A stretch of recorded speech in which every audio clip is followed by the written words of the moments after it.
શકો છો આ કર્ણાવતી ક્લબની સામેની સાઈડ છે એ આ બનાવી રહ્યા છે, જે આ ભાજપ સરકારની આ જે ભ્રષ્ટાચારની નીતિ છે એ આ તમારી સામે ઉજાગર કરવા માટે અત્યારે સોશિયલ મીડિયામાં નાખું છું. તમામ મીડિયાને જાણ થાય કે આનો વિડીયો ઉતારી, આના વિદ્યુત ઉતારી અને મીડિયા ચલવે.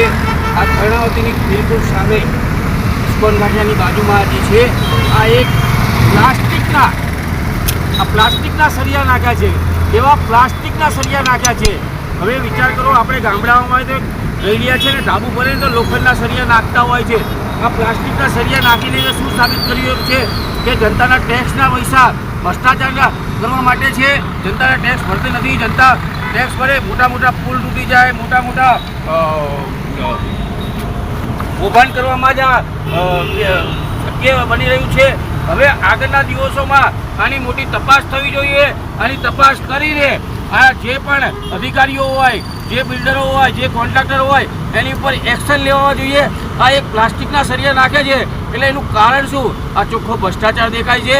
તમે માનો સરખેજથી ગોતા લગીને આવી રીલ બનાવીને પ્લાસ્ટિકના કરોડ રૂપિયાનું બજેટ, કરોડ રૂપિયાનો કોન્ટ્રાક્ટ સોંપે છે અને આ પ્લાસ્ટિકના સળિયા.